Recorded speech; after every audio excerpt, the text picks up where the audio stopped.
The developers of Enshrouded just dropped some major news about the changes to combat in the game.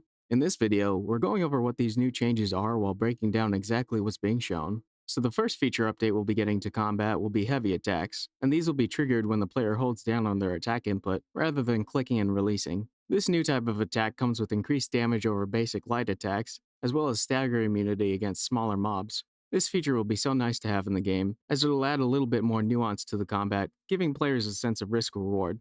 I could see it posing us with questions like, should I play carefully and poke the enemy with light attacks, or tank through some damage while dishing out my own? This new feature will be a great addition to the game, and I can't wait to see it live. As a side note, this looks like a brand new Greatsword. My first thought was that this was the chimerical Greatsword, but the shape is totally different when you look at it in game. Something tells me they got new weapons in store for us soon, which is really exciting too. They'll be adding what seems to be ultimate abilities to the game, under what they call dedicated weapon skills. It looks like these weapon skills will be unique to each weapon type, and we can see here that daggers get a vertical spin attack, while greatswords get a horizontal spin, and wands get a sort of implosion. What's really interesting to me here is that the ultimate ability for the wand looks to be shroud damage, which may mean that different types of elements could get individual weapon skills, or at the very least, matching VFX based on their element. The way that players will be able to charge this skill is through any means of damage done with the weapon. Once fully charged, players will be able to activate the skill through what looks to be bound to the R key by default.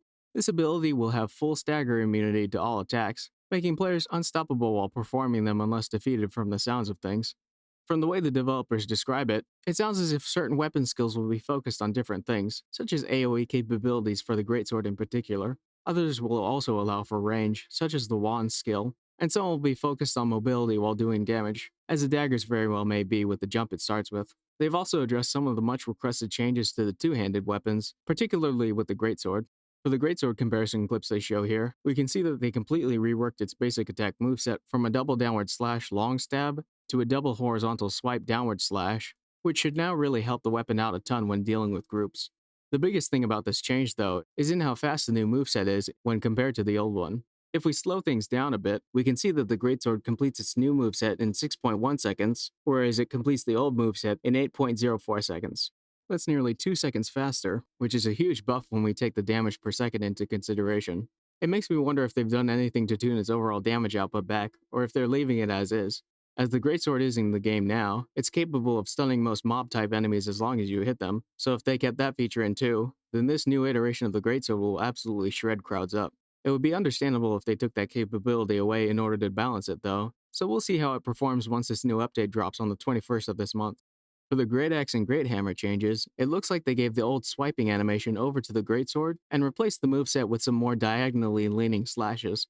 Something interesting that I noticed in the comparison clip here is that the attack pattern being used doesn't seem to be a basic light attack combo. It looks like it actually starts off with a heavy attack into a light attack, and then what's known as a delayed attack, which is a basic attack that's performed when you delay your input by a second.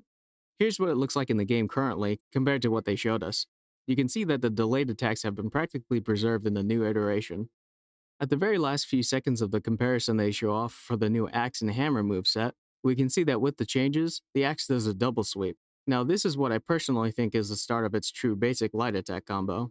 I think for this video, they showed us some of its alternate moves to give us a better idea of the changes they've made. Ultimately, if you're used to attack spamming without delayed attacks on great axes and hammers, then the new changes shouldn't feel too far off from what we already have in the game. The new heavy attacks should freshen things up for players looking for something new though, so it's exciting to see that be implemented for the great hammers and great axes soon. Dodge rolls now have invulnerability frames and no longer automatically circle enemies. This change is huge for melee players, as the inclusion of iframes will make close quarter combat much more survivable. As for circling enemies, here's how it looks in game versus how it'll look after the update. For anyone who might be disappointed with the removal of this feature, don't worry, because it's not going away entirely. Instead, the developers have decided to move this functionality into the skill tree as a skill node, which looks like it can be unlocked by going down the survivor skill tree. Another thing I'd like to point out real quick is that double jump is now a base node. This makes it much easier to unlock than it is now, which is great with how useful this skill is for exploring. Speaking of skill nodes, the upward slash and crash down attack skills are getting a slight tweak to their input methods.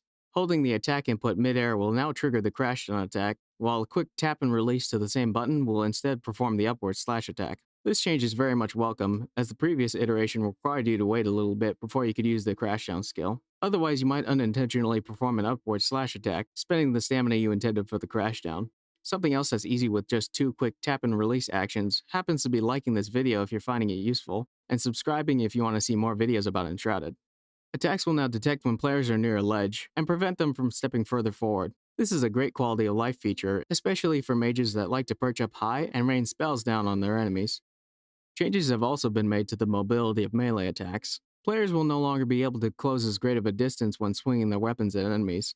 This change comes to compensate for the new heavy attacks and their capabilities in gap closing, but obviously their usefulness might vary between each weapon type. We'll see how it all plays out in the new update soon. Airborne skills, however, like upward slash attack, have been tuned in the opposite direction, making it much more reliable to land them against flying enemies.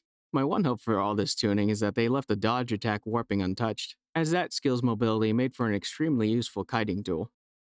Next, they've improved the enemy targeting by adding an enemy selection feature that uses the mouse or right stick on controller to quickly switch between which enemy the player is locked onto. Enemies will now perform evasive maneuvers when the player shoots at them. Taking a look at the behavior of this specific scavenger enemy in the clip they show, it seems to evade to the left of the player's first attack before eating 2 hits to close the gap. After its failed attempt to hit the player with its combo, it dodges the player's arrow with another leap to the right, eats another arrow to the face, and then blocks the next one before progressing forward.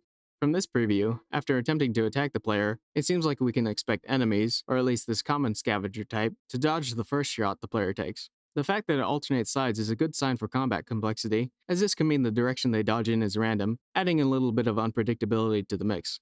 This makes me wonder if they're going to add this in a world setting for enemies, where the player can increase or decrease the frequency of their dodges to scale the combat difficulty to the player's liking.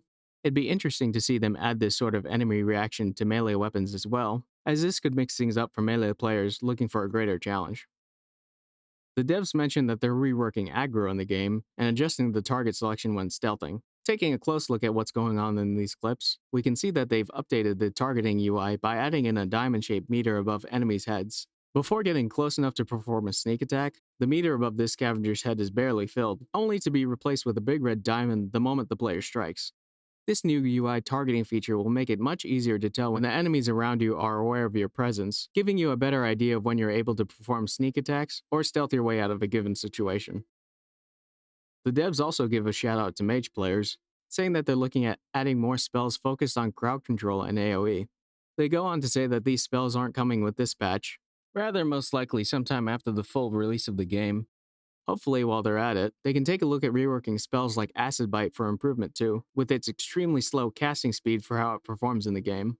So to sum it all up, for new features, we've got heavy attacks on holding attack input with stagger immunity to small mobs, gap closers for certain heavy attacks like the Greatsword's heavy attack, potentially a new Greatsword, and maybe new weapons coming soon, ultimate abilities for each weapon type under the name of weapon skills that have staggering immunity against all attacks and focus on different things such as mobility, AoE, or range. Two-handed weapon changes, which includes an entirely new moveset for the Greatsword that's even faster than before and allows for more crowd control, as well as two-handed Great Hammer and Greataxe changes to a more diagonal attack pattern. Dodge roll invulnerability frames, as well as a new skill node dedicated to tighter circling of the enemies when dodging near them, the double jump skill node being moved to the very start of the skill tree, upward slash and crashdown attack skill node input reworks, with the upward slash attack being bound to a quick tap of the attack input while midair, and the crashdown being bound to the holding of the attack input while falling, ledge detection while attacking, melee gap closing nerfs to compensate for the new heavy attacks, lock-on targeting improvement that allows for players to use their mouse or right controller stick to switch between enemy targets easily. Enemies occasionally perform evasive maneuvers against ranged projectiles. Enemy aggro adjustments for improved stealth gameplay, along with new targeting UI meters above enemies that tell the player if they've been spotted. And finally, new spells for the mages coming after the 1.0 release. Oh, and apparently, this is just one of 2 developer update videos for this upcoming patch on the 21st of this month, meaning we'll likely be seeing the second one very soon, so stay tuned for that. What do you think of these new combat changes? And which of these are you most excited for? Let me know in the comments below. And if you enjoyed this video or found it useful, give it a like, and consider subscribing for more. Thanks for watching, and I'll see you next time.